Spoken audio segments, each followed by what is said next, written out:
Depression سے نکلنے کے حوالے سے کوئی وظیفہ بھی بیان فرمایا، کچھ اس کے متعلق آپ؟ ڈپریشن ایک طرح کی مایوسی، ذہن پر ایک پریشر آ جاتا ہے، دباؤ پڑ جاتا ہے.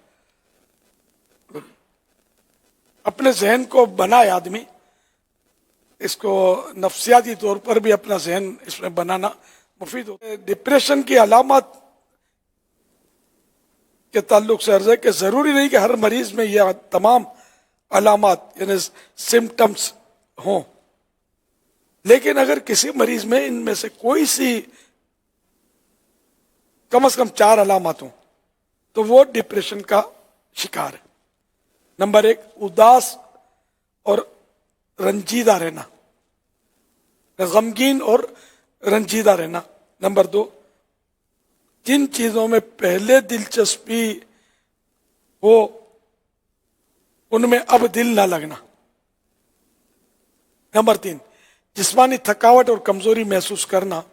نمبر 4، روزمرہ کے کاموں میں توجہ نہ دے پانا.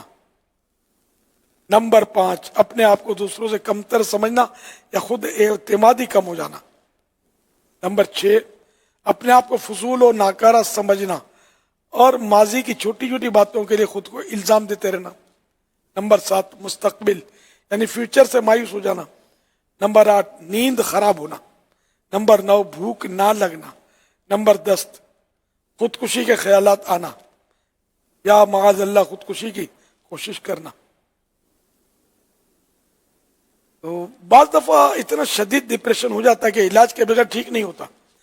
جیسے اور بیماریوں کے مریض ہمدردی اور علاج کے مستحق ہوتے ہیں، اسی طرح یہ مریض بھی مدد کے مستحق ہیں، نہ کہ مذاق اڑانے اور تنقید کرنے کے. اگر آپ کسی اچھے ماہر امراض دماغ سے رابطہ کریں گے تو کچھ عرصے کے لیے دوائیں مددگار ثابت ہوں گی. اس کے علاوہ مزید اس کے علاج کے لیے یوں کیا جا سکتا ہے. نمبر 1، اپنی مدد آپ کے تحت اپنی جذباتی کیفیت کو راز نہ بنائیں. یعنی اگر آپ نے کوئی بری خبر سنی یا کچھ برا ہوا تو اسے قریبی قابل اعتماد دوست سے شیئر کر لیں. نمبر 2، بار بار دہرانے، رو لینے اور اپنے اندر کی کیفیت جو آپ کے غم کی وجہ سے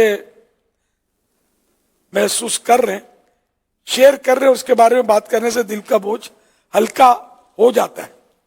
جسمانی کام، چہل قدمی، ورزش یعنی ایکسرسائز کرنے سے صحت اور نیند بہتر ہو جائے گی. مصروف رہیں چاہے گھر کے کام کاج میں. نمبر 4، اچھی کتابوں کا مطالعہ کریں. نمبر 5، اچھی غذا کھائیں. تازہ پھلوں اور سبزیوں سے وٹامنز کی کمی پوری ہو جاتی ہے.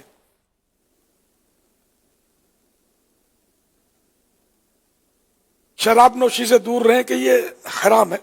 کچھ لوگ سمجھتے ہیں کہ شراب پینے سے ڈپریشن کم ہو جاتا ہے، لیکن حقیقت میں شراب پینے سے ڈپریشن کی شدت بڑھ جاتی ہے.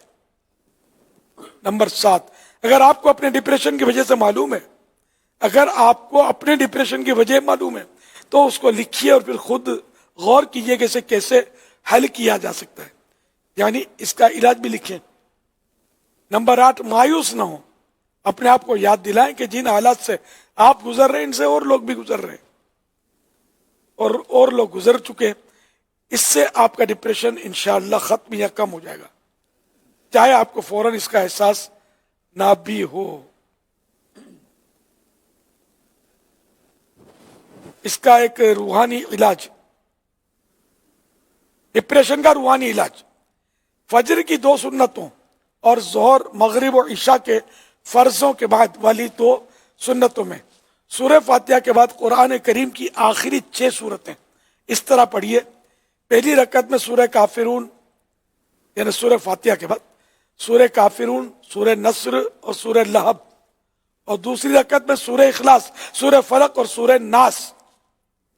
ہر سورت کی ابتدا میں بسم اللہ الرحمن الرحیم پڑھیے. مدت علاج، شفا